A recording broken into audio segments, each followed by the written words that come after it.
Fala pessoal, tudo bem? Aqui é o Dante Mantovani e eu recebi hoje aqui, essa notícia está aqui no site do Metrópolis, né? Mandaram alguns grupos falando sobre a performance que houve aí na Universidade Federal do Maranhão com aquela pessoa auto-intitulada historiadora, né? Tal de Tertuliana Lustosa aí, que teria protagonizado uma performance erótica, né? Segundo o site do Metrópolis aqui, na internet. Em um vídeo é possível vê-la subindo em uma cadeira, levantando o vestido, expondo suas partes íntimas, diz Metrópolis. Abre aspas, educando com o CU, certo? Fecha aspas. Diz a influenciadora no fim da apresentação, autora da música, abre aspas, Murro na Costela do Viado, fecha aspas, do grupo, abre aspas, a travestis, fecha aspas. Ela soma 26 mil seguidores no Instagram. Isso aqui é a matéria do Metrópolis, tá? Tô lendo aqui. A palestra ocorreu durante o primeiro encontro de gênero do grupo de pesquisa Epistemologia da Antropologia, Etnologia e Política, GAEP, da UFMA. O encontro segue até sexta-feira, 18/10, e tem como título Gênero para Além das Fronteiras. Isso entre aspas, tá? Gênero para além das fronteiras. Tendências contemporâneas na América Latina e no Sul global. Fecha aspas. A Universidade Federal diz que tomará providências cabíveis e que respeita o ambiente acadêmico inclusivo, né? Olha lá. Segundo os organizadores, o evento tem como intuito reunir representantes de diversas vertentes acadêmicas que pensam e discutem e tensionam o gênero e suas interseccionabilidades a partir do sul global. Então vocês vejam, tem todo um discurso, né, requintado por trás disso, palavreado, né, acadêmico para justificar este ato aí, que eu vou dizer para vocês de onde que vem e qual que é a origem, tá? Porque a gente precisa saber lidar com isso, precisamos saber desmistificar certas coisas. Muito bem, então, assim que eu vi esse vídeo, né, que está junto, inclusive, na matéria aqui. Eu vou até deixar o site da matéria do Metrópolis aqui enfim, na descrição do vídeo para vocês conferirem, tá? Porque me chegou através desse site. Então, a gente precisa saber lidar com esse tipo de situação, principalmente nós somos pais, professores, não é? Educadores. A gente tem que saber a origem disso. Então, eu me lembrei, quando eu vi essa manifestação aí, dessa pessoa, né? Me lembrei de um acontecimento de 2018, que foi aquela manifestação queer lá no Rio Grande do Sul, que foi inclusive patrocinada pelo Banco Santander. E isso gerou muita indignação na época, né? E inclusive gerou alguns debates. Naquela época até a gente podia falar um pouco mais da internet, não era esse território tão minado, tão cheio de restrições e de censura, né? Então a gente fez um debate na época muito contundente. E eu vou mostrar só para vocês aqui essa intersecção que existe, né, entre essa manifestação queer do Rio Grande do Sul e essa de agora, aí da Universidade Federal do Maranhão. Muito bem. Primeiramente, a Universidade Federal do Maranhão, eu conheço bem essa instituição. Tenho conhecidos, até parentes que foram professores aí. Um deles, inclusive, se gabava muito de ter ensinado marxismo lá nessa universidade, tá? Numa cadeira lá de antropologia, era professor de marxismo, dava aula de teóricos marxistas, né? Então, é uma universidade que já tem toda uma tradição de ser marxista. E o objetivo central disso é gerar uma comoção mesmo na sociedade, gerar uma indignação. Isso não é também novo, tá? Isso é uma consequência, é um agravamento de uma concepção estética modernista que, inclusive, né, começa justamente no século XIX e com uma postura de querer chocar a plateia, né? Chocar o burguês, né? É isso que era o objetivo da arte. No início do século XX, final do século XIX, já tem algumas experiências, mas movimentos como modernismo, cubismo, dadaísmo, né, futurismo, eles têm em comum esse elemento de tentar chocar o olhar, chocar a sensibilidade, que é uma sensibilidade que foi, digamos assim, trabalhada pela história da arte, pela estética, ao longo de centenas de anos, de arte de grande qualidade, né? Nós temos aí grandes artistas, grandes vertentes, como por exemplo, Renascimento, Barroco, Rococó, Classicismo, Romantismo, são concepções estéticas artísticas que elas priorizam a beleza. E de onde que vem a beleza? Eu falava ainda essa semana em um dos vídeos que eu coloquei aqui no canal sobre como ensinar música para as crianças. Vou deixar o link também aqui para vocês assistirem esse vídeo. Eu fiz essa semana também, falando que você tem que colocar as crianças para ouvir música desde cedo e tudo mais, né? Eu expliquei um pouco sobre a origem da beleza, né? O que é beleza. E tem a concepção aristotélica da beleza como mimesis, como imitação da realidade, certo? Então essas vertentes, essas concepções artísticas que imitam a beleza da natureza, imitam a arte, aliás, a arte que imita a natureza, que imita a beleza do mundo, né? Da criação divina, que o Aristóteles tão genialmente capturou nesse conceito de mimesis, tá? Que para ele a poesia, a escultura, a literatura, tá certo? A música é mimesis, ela imita o que? O mundo natural. Tá?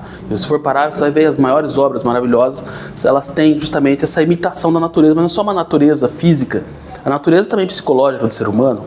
Né? Você pega, por exemplo, uma missa de Mozart, de Haydn, de Beethoven, que tem essa dimensão espiritual, essa dimensão psicológica, essa dimensão humana.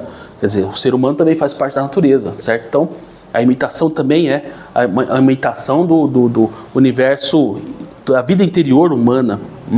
Então essas concepções estéticas, elas, na concepção desses marxistas, desses caras que querem chocar o burguês, chocar a plateia, eles acham que isso é um aprisionamento, eles acham que aprisiona a mente das pessoas numa coisa que é bonita, que você não pode... Porque como é que as pessoas podem gostar de uma coisa bonita, né? Onde é que já se viu uma coisa dessa? Nós temos que apresentar a feiura do mundo, tá?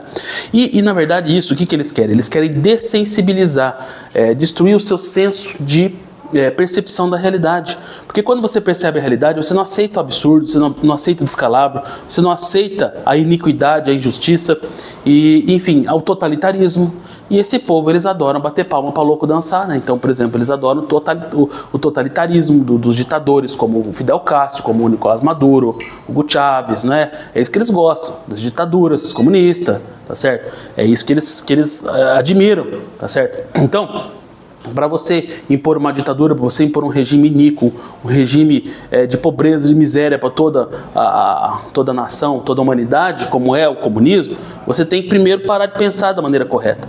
Então eles usam a arte, as manifestações supostamente artísticas, que não é arte, eu vou falar por que não é, para dessensibilizar, primeiro você dessensibiliza a percepção estética, a percepção da realidade. Depois você dessensibiliza o senso de justiça. É o senso de verdade, o senso de beleza, o senso de justiça. Então, o marxismo como movimento revolucionário, né, em suas múltiplas vertentes, e o movimento queer é uma vertente, é um braço disso, que é um braço do modernismo artístico, que é um braço marxista também, né, que é um pensamento revolucionário dentro da arte, que tem esse objetivo desde lá, pega o Michel Duchamp, pega até aqui no modernismo no Brasil, né, com os poetas como Oswald de Andrade, Mário de Andrade, que era declaradamente comunista, e eles propõem o quê? Eles propõem chocar o gosto do burguês. Então você tem aquelas poesias maravilhosas do Augusto dos Anjos, do Olavo Bilac, não é? Desses grandes poetas aí, parnasianos, do Cruz e Souza. Aí você substitui isso por, no meio do caminho tem uma pedra, do Carlos Drummond de Andrade. Então, a gente vê o quê? Que é uma tentativa de destruir o gosto estético das pessoas. Agora, esse evento da UFMA, ele é um evento gêmeo, irmão siamês da manifestação queer. Tá? Então, eles colocam com uma roupagem acadêmica, uma representação aí, uma atuação, um ativismo, que é um ativismo político, né? Que é para criar essa dissonância cognitiva, essa percepção distorcida das coisas, como se isso fosse o normal, o desejável, como se isso fosse travestido de grandes conhecimentos, né? Mas antes de eu falar dessa manifestação, deixa eu explicar para vocês por que o queer não é arte. Porque é o seguinte, a arte ela tem que ter forma, ela tem que ter uma distinção, ela tem que ter o quê? Uma estruturação formal que a distinga, de certa forma, daquilo que é o mundo real e o mundo, digamos assim, mais imediato, das relações humanas mais imediatas, tá? Mas peraí, professor, você não falou que a arte é mimesis? Muito bem, é mimesis, ela não é uma imitação ipsis literis, ela é uma imitação metafórica, ou seja, ela imita né? Ela pega elementos da realidade, mas ela separa esses elementos, reorganiza e cria-se a obra em si. A obra de arte, ela é algo separado da realidade. Ela é sim uma tentativa de imitar a realidade, porém ela é uma outra coisa. A partir do momento que ela é a mesma coisa que a realidade, ela deixa de ser arte, ela é a própria realidade. Ué, a gente não pode chamar de arte uma coisa que é aquilo que ainda não foi elaborado como arte. Tá? Para ter arte tem que ter uma forma, tem que ter uma distinção, tem que ter esse pensamento formal, que é o quê? Uma consequência do princípio da mimesis. Não é arte, isso é provocação, que tem essa finalidade que eu falei, da dessensibilização cognitiva, a dessensibilização do senso de verdade, de beleza e de justiça. Porque também você começa mas não é crime mais, então isso não é crime, é arte, não é crime. Eles jogam como se fosse arte, então as pessoas param de enxergar como crime. Então, quer dizer, começa a obnubilar, começa a nublar o senso de justiça das pessoas, tá? Então, e aí, ao mesmo tempo, eles começam a chamar de crime aquilo que não é crime, tá certo? Simplesmente você fazer uma distinção mental, intelectual, aí eles transformam em crime, tá certo? Muito bem, então, esse raciocínio do queer aplicado a uma situação acadêmica, onde, por exemplo, um seminário acadêmico que se deveria discutir história, né, enfim, história, psicologia, quer que seja, já chega numa postura dessa. Então, é uma roupagem acadêmica para algo não acadêmico. Né? O que seria acadêmico no caso? Seria uma discussão, seria uma apresentação formal, né?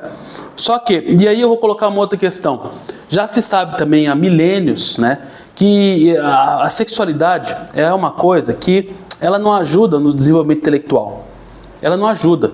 Então assim, por causa de uma coisa que eu falei num outro vídeo que está no meu canal aqui, que eu falei hoje, inclusive, gravei esse vídeo hoje, estou gravando esse outro aqui porque aconteceu esse negócio, mas eu gravo um vídeo por dia no máximo, né? Mas hoje é o segundo que eu estou gravando por causa desse tema que é importante e atual, né? Mas assim, o que acontece? Quando você fica muito viciado em sexo, você está viciado numa substância chamada dopamina. E a dopamina, o próprio nome, dopar, ele vem disso aí, de dopamina. Você fica dopado, então você não vai conseguir prestar atenção quando você for ler, desenvolver um trabalho intelectual, você não vai ter uma boa performance intelectual. Então a sexualidade é antagônica ao bom desempenho acadêmico. Né? Eu não sou contra a sexualidade de ninguém, porém, assim, a gente não pode ficar com a sexualidade aflorada, ou pensando nisso, ou fazendo isso, no momento que está estudando. Cada coisa tem o seu momento. Na universidade não é lugar disso, na escola também não, né? Ou quando você está estudando também não. O que cada um faz entre quatro paredes, né? Não interessa a ninguém. Porém, quando você é educador, quando você é pai, quando você é um estudioso, você tem que ter um momento para tudo, você tem que saber separar as coisas. Agora, você vai viver só por causa de sexo? A única coisa que você sabe fazer, ou falar, ou agir é por causa disso? Não importa qual que é a sua sexualidade, ela tem que ter o seu espaço reservado na vida privada. Você não tem que ficar falando disso em público. Né? Você não fica falando, por exemplo, hoje eu fiz um xixi aí, 2 litros de urina. Né? Você não fica falando esse tipo de coisa? Você não fica falando. Então você tem que ficar falando de sexo o tempo todo. Ainda mais no ambiente acadêmico, né? Que é financiado com o quê? Com dinheiro público, não é verdade? A Universidade Federal é financiada com dinheiro público. Então, por aí vocês veem a qualidade da nossa universidade pública, né? Que é uma última advertência que eu faço, que é um perigo hoje em dia você mandar os seus filhos, né, jovens, principalmente se não tiverem uma formação intelectual, moral, espiritual, religiosa sólida, para essas universidades, que elas são verdadeiros campos de concentração, de doutrinação marxista ideológica. E aí vocês vão falar o seguinte, mas essa manifestação não é marxista, mas ela deriva de um pensamento revolucionário, de uma estética marxista, e isso eu posso demonstrar até mesmo em outros vídeos aqui, para não ficar muito aprofundado, mas essa questão de gênero, de identidade, de gênero e tudo mais, é um braço de atuação do marxismo, né? É um braço. Então a gente tem toda uma história que vem lá do próprio Marx, do Engels, né? Tem uma obra do Engels, que foi o maior colaborador do Marx, né? Que fala sobre a ideologia da família, da propriedade privada e do Estado, que segundo ele a família é uma instituição opressora que deve ser destruída pelo Estado, né? Porque, segundo ele, o pai oprime os filhos, o homem oprime a mulher, os adultos oprimem as crianças. Então, aí tem que ter uma libertação da família, a família é opressão. Bom mesmo é o Estado lá com o Stalin, que matou 60 milhões de pessoas. Esse é muito bom para os marxistas, esse eles gostam, eles aplaudem, tá? Então, isso que está por trás dessa manifestação não tem nada de ingênuo, não tem nada de espontâneo. Isso tem mais de 150 anos de preparação desse tipo de ação, de atitude, tá? E que remonta lá ao pai do movimento revolucionário atual contemporâneo, que é o senhor Karl Marx, tá?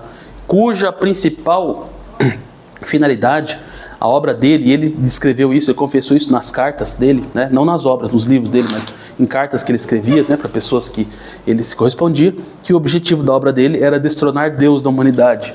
Então, quando você não tem Deus, aí você pode fazer de tudo, que não tem parâmetro, não tem nada que segure, né, essa animalidade, essa bestialidade do ser humano, como nós estamos vendo aí em algumas manifestações, tá? Então é isso, pessoal. Espero ter lançado alguma luz sobre o assunto, e se você concorda ou se você gostou do raciocínio, deixa aí seu comentário, manda para mais pessoas, porque a gente precisa saber discutir isso com argumentos, né? Tem alguns professores lá, e tem gente muito marxista lá, tá? Então isso aí não é nada de ingênuo, não é nada de espontâneo, tá? Isso é muito bem pesado, muito bem urdido, né? E com o dinheiro dos seus impostos. Então, meus amigos, parem para pensar bem, quem que vocês estão votando, né? Os representantes que vocês estão colocando aí, né? Tem que verificar o currículo dos caras, né? Olha aí, estão vendo? Porque senão, ó o que tá aí nas nossas universidades, né? Universidade Federal, na minha época de estudante, quando eu estava para a faculdade, para entrar na faculdade, eu fui aprovado em primeiro lugar no vestibular de uma universidade pública aqui do Paraná, né? Então, assim, a Universidade Federal era uma coisa, nossa, quem passou na Universidade Federal, que maravilha, parabéns, sei lá. Hoje, se alguém passa na Universidade Federal, eu já falo assim, meus pêsames, meu filho, meus pêsames, né? Porque, né, olha aí o que a pessoa vai aprender, entendeu? Então a gente precisa manter esse índice de sanidade mental, tá? Por isso que eu estou conclamando vocês aqui a pensarem, mas pensar de uma maneira embasada, tá? A gente tem que entender a origem das ações, a origem das ideias, a origem desses movimentos, a origem dos ativismos, né? Então eu estou falando para vocês, isso tudo tem origem nesse movimento queer, cujo objetivo eu expliquei aqui neste vídeo, tá bom? Então é isso, pessoal, forte abraço. Curta, se inscreva no canal aí, e se vocês quiserem conhecer mais sobre esse e outros temas, né, eu tenho todo um roteiro de estudos que está no meu programa Paideia. Eu vou deixar o link aqui embaixo também, que é uma série de aulas e de palestras em diversos temas que vocês podem acompanhar também pelo meu site. Forte abraço a todos, fiquem com Deus, até a próxima.